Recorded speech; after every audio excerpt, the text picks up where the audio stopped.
भारत का स्वरूप तो बहुत चिंताजनक होने वाला है। इस मंत्रिमंडल से कोई उम्मीद नहीं है। एक तो इतना भारी भरकम मंत्रालय, 72 लोगों का मंत्रालय। सबसे दुख की बात है कि इतना बड़ा तो मिनिस्ट्री बना, उसमें एक भी मुसलमान को नहीं रखा गया है। जी, तो इन लोगों ने सोचा था कि बड़े-बड़े मंत्रालय इन लोग को मिलेंगे। वो मंत्रालय कुछ इन लोग को मिलेगा नहीं, झुनझुना थमाया गया। मंडल तो मिला है, जो आपको विभाग मिले हैं, वो विभाग झुनझुना वाले विभाग हैं। 240 आप सरकार बना सकते हैं।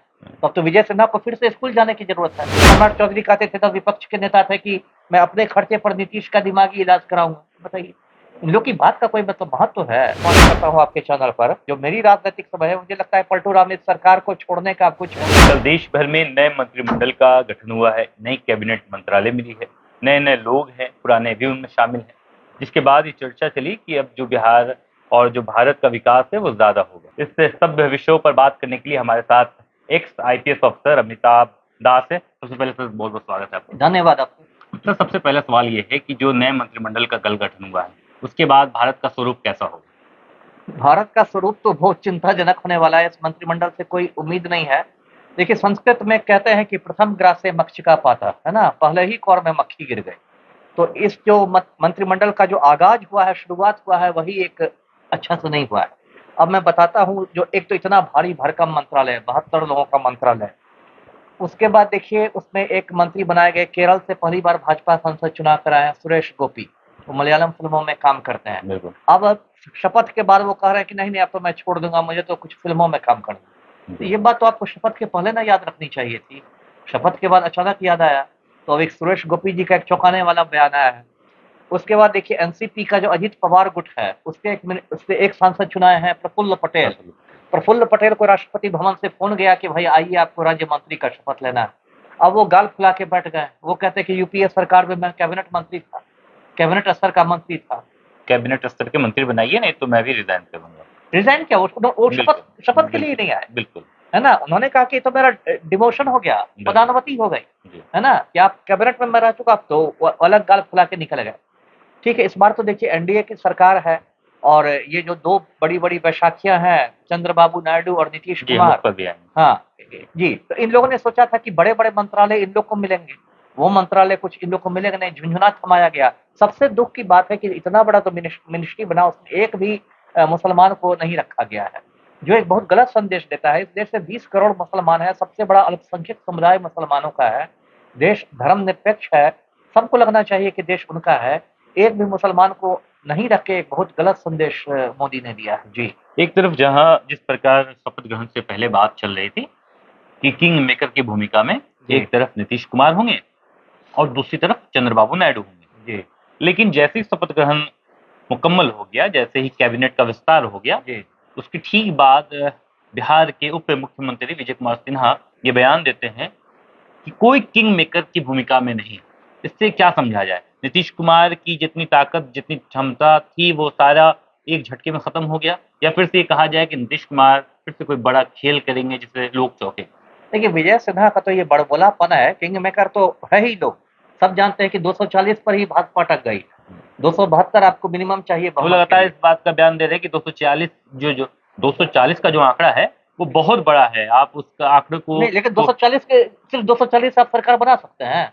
तब तो विजय सिन्हा को फिर से स्कूल जाने की जरूरत है। यानी उनकी ये सोच है कि 272 बहुमत है, मिनिमम बहुमत, और 240 पर क्या वो सरकार बना सकते थे? बिल्कुल नहीं बना सकते थे। तो ये तो स्कूल का बच्चा समझ रहा है कि भाई चंद्रबाबू नायडू के पास आपको ये है 16 है सांसद, नीतीश के पास 12 सांसद है, 28 सांसद, दो बड़ा-बड़ा ग्रुप तो है ही, दो बड़ी-बड़ी बैसाखियां तो है ही।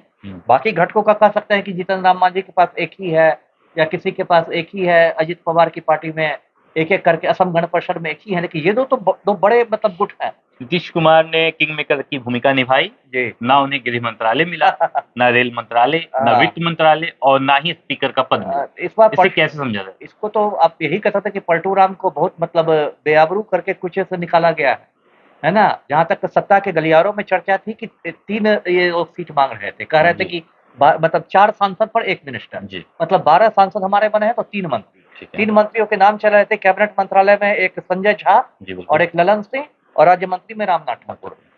तो संजय झा तो बेचारे कुर्ता पजामा सब पर आयरन करवा के एकदम कटिबद्ध थे कि अब राष्ट्रपति भवन से फोन आ जाएगा। कटिबद्ध ही रह गए, फोन नहीं आया।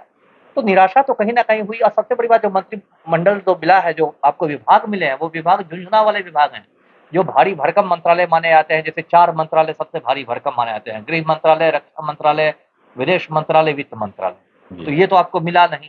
अब ललन बाबू पंचायती राज मिले, है ना? कोई पशुपालन है, कोई बकरी पालेगा, कोई मछली पालेगा। तो देखिए निराशा तो हुई है और पलटू राम के साथ एक उनको बड़ा धक्का है और अब जो मेरी राजनीतिक समझ है, मुझे लगता है पलटू राम इस सरकार को छोड़ने का कुछ ये करेंगे, कोई आधार खोजेंगे। और सबसे बड़ा आधार क्या होगा वो भी मैं भविष्यवाणी करता हूँ आपके चैनल पर। वो बोलेंगे कि देख वो जोर-शोर से माँग उठाएँगे बिहार को विशेष राज्य का दर्जा की, है ना? और दर्जा मिलना इतना आसान है नहीं क्योंकि 29-30 राज्य हैं हिंदुस्तान में, तो कैसे एक को दे दिया जाएगा, तो एक को पूरे दर्जा दे हिंदुस्तान में हल्ला होगा। तो नेचुरल है कि मिलेगा नहीं। तब पलटू राम इसी बात पर पटना में एक दिन बहुत गंभीर मुद्रा में आएँगे, दार्शनिक मुद्रा में आएँगे मीडिया के सामने और बोलेंगे कि बिहार के हितों पर मैं समझौता नहीं कर सकता। बिहार के लिए हमारी कितनी भी कुर्सियाँ कुर्बान हैं और ये समर्थन वापस ले लेंगे। एक आईपीएस इस बात की भविष्यवाणी कर रहे हैं। भविष्यवाणी कर रहा हूँ, देखिए राजनीति में भविष्यवाणी करना खतरनाक होता है क्योंकि बड़े-बड़े राजनीतिक पंडित भी गलत हो जाते हैं। लेकिन जो मेरी राजनीतिक समझ है और जो पलटू राम का ट्रैक रिकॉर्ड है पलटी मारने का, उससे मुझे लगता है कि अब तो देखिए लोकसभा चुनाव खत्म हो गए, अब तो विधानसभा चुनाव ना है। विधानसभा नवंबर चुनाव से पहले चिराग पासवान, विजय कुमार सिन्हा, सम्राट चौधरी कहते हैं जी, कि हम नीतीश कुमार के ही सूझबूझ से विधानसभा का चुनाव लड़ेंगे। सूझबूझ। देखिए इन लोग की बात का कोई विश्वास नहीं है। सम्राट चौधरी तो कहते थे हम नीतीश को हटा लेंगे तभी पगड़ी उतारेंगे। कहते थे ना, आज बिल्कुल। पगड़ी भी बनी हुई है नीतीश के अंडर में। सम्राट चौधरी कहते थे तब विपक्ष के नेता थे कि मैं अपने खर्चे पर नीतीश का दिमागी इलाज कराऊंगा। बताइए इन लोग की बात का कोई मतलब महत्व हम्म, है ना? नीतीश कुमार भी वैसे ही पलटू राम कहते थे कि बीजेपी का मतलब होता है बड़का झूठा पार्टी। तो और ये मोदी कहते थे कि नीतीश के डीएनए में ही खराबी है ना? अब सब साथ बैठ गए हैं ना, तो ये नेता